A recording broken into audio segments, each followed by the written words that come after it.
के ऊपर आए हैं मैथ सीखने। आज का हमारा video relation and functions part 3 के ऊपर बेस करता है और आज हम कंपोजिट फंक्शंस के ऊपर बात करेंगे। कंपोजिट फंक्शंस क्या होते हैं, इनका यूजेज क्या है और कुछ थ्योरम्स मैं आपको बताऊंगा इनके रिलेटेड, कंपोजिट फंक्शन के रिलेटेड। सो गाइस चलिए शुरू करते हैं। इस कंपोजिट फंक्शन होता क्या है, कंपोजिट फंक्शन क्या होता है, बड़ा मजेदार कंसेप्ट है कंपोजिट फंक्शन वाला। चलिए मैं आपको एग्जांपल के थ्रू समझाता हूँ। बिलफर्ज आप देने गए हैं बोर्ड का पेपर, आपको एक नंबर दिया, रोल नंबर उन्होंने, ठीक है, एक आपका पेपर के ऊपर जो नंबर है वो है। फर्ज करें आपका जो ये आर आता है, ये आता है एफ आर और जो आपका एम है वो आपके रोल नंबर से रिलेटेड है। कैसे? F R. अब इन दोनों के दरमियान क्या रिलेशन आपको नजर आ रहा है? इन दोनों फंक्शंस के दरमियान कोई ना कोई रिलेशन तो एग्जिस्ट करता है ना। जो आपको एक रोल नंबर दे रहे हैं, फिर आपका वो पेपर का जो नंबर होता है पर जो भी इसको करते हैं वो दे रहे हैं, क्या है इसका आउटपुट, इसकी इनपुट बन रहा है, ठीक है, इसका आउटपुट इसके आउटपुट पे बेस कर रहा है। वही है कंपोजिट फंक्शन। हम एक ऐसे फंक्शन को कहते हैं जो दो फंक्शन से मिलकर इस तरीके से बना हो कि एक फंक्शन की आउटपुट दूसरे फंक्शन की इनपुट बन जाए। जैसे यहाँ पर जो कैपिटल आर इसकी आउटपुट है, ये यहाँ पर इसकी इनपुट बन गया है, ठीक है। इसकी रिप्रेजेंटेशन, नॉर्मल रिप्रेजेंटेशन जो हम इसकी करते हैं, चलिए कंसीडर करें फंक्शन एच एक्स। कैसे? एच ये दो फंक्शंस कंसीडर करें, जैसे यहाँ पर एफ आर है ना, चलिए इस तरह कंसीडर करते हैं F R circle F R, या फिर इस तरह भी लिख सकते हैं एफ आर। अब इसका मतलब क्या है, इसको मैं आपको इसी नोटेशन को थोड़ा समझा दूं। ये जो टर्म है इसका आउटपुट इसकी इनपुट बनेगा, तो यहाँ पर इसका आउटपुट इसकी इनपुट बनेगा। ये नहीं है कि इन दोनों में से जनाब जिसको मुँह चुके आप इनपुट रखो, नहीं, इस तरह नहीं।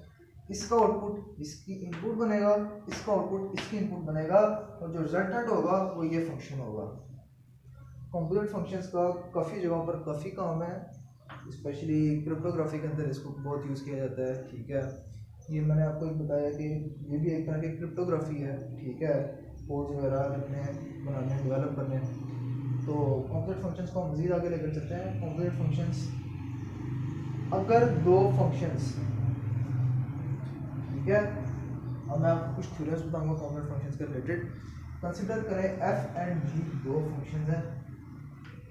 एफ ऑन टू फंक्शन है, ठीक है, जी इनटू फंक्शन है। जी ऑन टू फंक्शन नहीं है। अब जो मेरे पास मतलब फंक्शन आएगा एच, मैं कंपोजिट फंक्शन लेता हूँ एफ नॉट जी, क्या ये ऑन टू फंक्शन होगा? सिर्फ एफ ऑन टू है, जी ऑन टू नहीं है। जरूर ये भी ऑन टू होगा, ये भी ऑन टू होगा, लेकिन अगर जी ऑन टू है, एफ ऑन टू नहीं है, ठीक है, फिर ये ऑन टू नहीं होगा। अगर ये दोनों ऑन टू हैं तो फिर ये रिजल्टेंट जो है ना तब भी ऑन टू होगा। कैसे? लॉजिकली जरा आप सोचें इसको।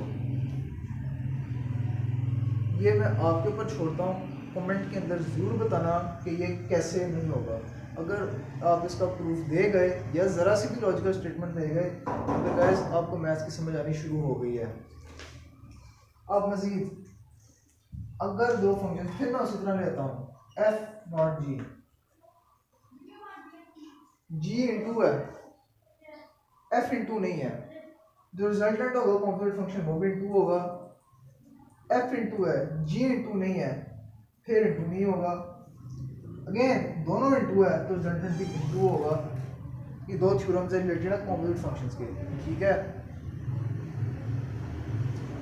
अब कैलकुलस के अंदर एक थ्योरम आता है कंपोजिट फंक्शंस के रिलेटेड, उसको मैं जरा सा एलैबोरेट कर दूं। इधर जो एफएससी पार्ट 2 के बच्चे हैं वो देख लें।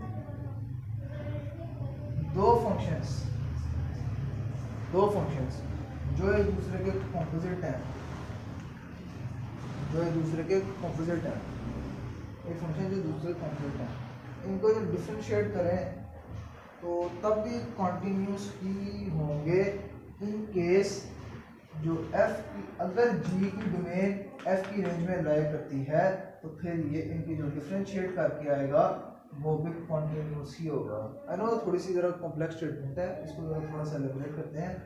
जी की डोमेन, जी की डोमेन, जी की जो डोमेन है वो हो इसकी रेंज में, यानी डी एलिमेंट इसकी रेंज ऑफ एफ, तो फिर जो इसको डिफरेंशिएट करके भी जो कॉम्प्लेक्स फंक्शन होगा, ये जो कॉम्प्लेक्स फंक्शन बनेगा ये भी कॉन्टिन्यूस होगा। ये कॉन्टिन्यूटी वाला कंसेप्ट है, इसको मैं अपनी अगर फर्दर सीरीज जब स्टार्ट करूंगा कॉन्टिन्यूटी, तब मैं आपको डिस्क्राइब करूंगा कॉन्टिन्यूस फंक्शंस होते क्या हैं। बस कॉम्प्लेक्स फंक्शंस का कंसेप्ट कोई इतना ज़्यादा कॉम्प्लेक्स नहीं है, बड़ा मज़ेदार कंसेप्ट है। इसके ऊपर थोड़ी सी अपनी बेस बनाए तो आपको ऐसे ऐसे समझ आनी शुरू हो जाएगी। कॉम्प्लेक्स फंक्शन मैंने आपको बता दिया है। अब चले हम बात करते हैं इवन और ऑड फंक्शंस की। इवन और ऑड फंक्शंस, ऐसा फंक्शन जिसके अंदर मैं value x F X is equal to, चले x F negative x is equal to x, negative value put करूँ या पॉजिटिव वैल्यू पुट करूँ आंसर एक ही है, तो उसको हम कहते हैं इवन फंक्शन। जैसे F X is equal to X किया, ये एक इवन फंक्शन है। इवन फंक्शंस की सबसे बड़ी मेजर बात क्या होती है, क्या ये होती है सिमेट्रिक अपने एक्स एक्सिस के, ये अपने एक्स एक्सिस के सिमेट्रिक होती है। जैसे ये नेगेटिव वन है ना और ये पॉजिटिव वन है, इनकी वाई की वैल्यू सेम ही रहती है, ये इस तरह, ये सिमेट्रिक है ये, ठीक है। उसके बाद आते हैं ऑड फंक्शंस पे। ऑड फंक्शंस पे F X is equal to X, या नहीं F X is equal to Y, F negative X is equal to negative Y, ऐसे फंक्शन को हम कहते हैं ऑड फंक्शन। इसके अंदर क्या होता है, इन केस जो ग्राफ ड्रा हम करें जब, वो अपने वाई एक्सिस के सिमेट्रिक होता है। जैसे इधर ये नेगेटिव, ये बन गया F X Y, negative Y कब बनेगा, नेगेटिव एक्स नेगेटिव वाई इधर थर्ड क्वाड्रेंट में आएगा, तो ये अपने उसके सिमेट्रिक होगी, ठीक है। देखे ना वाई एक्सिस के सिमेट्रिक है, सो ये इवन और ऑड फंक्शन हो गए। और भी फंक्शन है, चलो और पढ़ते हैं थोड़े बहुत इंटरेस्टिंग फंक्शंस।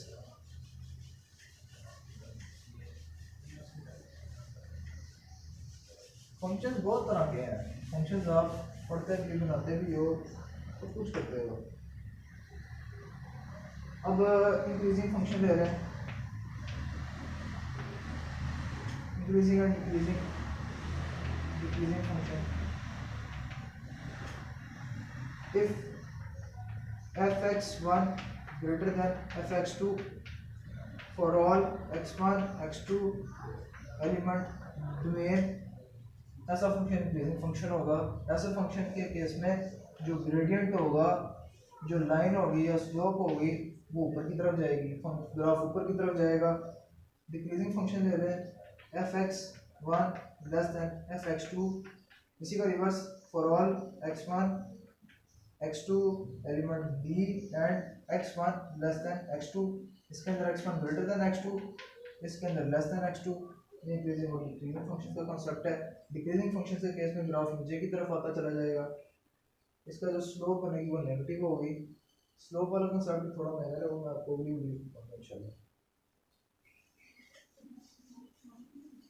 इसके अलावा साइन फंक्शन है, कोसाइन फंक्शन है, ट्रिग्नोमेट्रिक फंक्शन जिनको हम कहते हैं, उनके अंदर बड़ी इंटरेस्टिंग प्रॉपर्टीज है।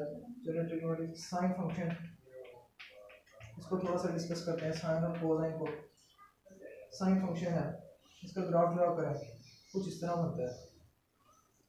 साइन फंक्शन ये पीरियोडिकल प्रॉपर्टीज को होल्ड करता है, ठीक है। कैसे, हर 2n पाई प्लस थीटा के पीरियड के ऊपर एक में आपको रिपीट करता है, इसकी वैल्यू रिपीट होती है। पाई/2 के ऊपर फंक्शन चेंज हो जाता है, n पाई/2 पे फंक्शन चेंज हो जाता है। ये कुछ इसकी इंटरेस्टिंग प्रॉपर्टीज है, ठीक है। और हर एन पाई के ऊपर जो है ना ये इसकी रूट, हर एन पाई इसकी रूट होती है। ये साइन फंक्शन की इंटरेस्टिंग प्रॉपर्टीज है। साइन फंक्शन जो है इसका बहुत बहुत वास्ट यूज़ है, ठीक है। एक इसका बड़ा इंटरेस्टिंग जो यूज़ है वो यूलर ने अपने थ्योरम के अंदर दिया था, ठीक है। इसी तरह कोसाइन फंक्शन जो है वो भी इसी तरह प्रॉपर्टीज को ऑर्डर करता है। उसका ग्राफ कुछ इस तरह होता है, उसका ग्राफ यूँ होता है। उसके केस के अंदर क्या होता है, इसी तरह पीरियड उसका भी 2 के पीरियड के ऊपर अपनी हर वैल्यू को रिपीट करता है, ठीक है। उसके बाद एन पाई बाई 2 इसकी रूट होती है हर एक एन एलिमेंट इंटीजर सेट, और एन पाई के ऊपर वो अपनी वैल्यू चेंज करता है, नेगेटिव से पॉजिटिव नेगेटिव बन जाता है। अगर ये ऑड हो, एन की वैल्यू ऑड हो तो फिर चेंज करेगा, अगर पॉजिटिव हो तो फिर यही ना इवन होगा तो फिर वो बन जाएगा, वैल्यू रिपीट करेगा, पीरियड बन जाएगा। अब एक इंटरेस्टिंग बात यहाँ पर ये है कि कॉस एक ऑड फंक्शन है, जबकि ये ऑड वैल्यू होता है, नेगेटिव वैल्यू पे नेगेटिव एन पाई के ऊपर नेगेटिव वैल्यू ले लेगा, पॉजिटिव एन के ऊपर इवन एन के ऊपर फंक्शन रिपीट हो जाएगा। टेंजेंट फंक्शन है, उसके भी ग्राफ से आप अच्छी तरह वाकिफ होंगे। तो गाइस इस तरह फंक्शंस की और काफ़ी सारे टाइप्स हैं जिनको मैं अपनी अगली वीडियोस में आपको इलैबोरेट करता चला जाऊंगा। आज के लिए इतना ही काफ़ी है। आई होप आप एंजॉय करेंगे। लाइक शेयर और सब्सक्राइब जरूर कीजिएगा। अल्लाह हाफिज़।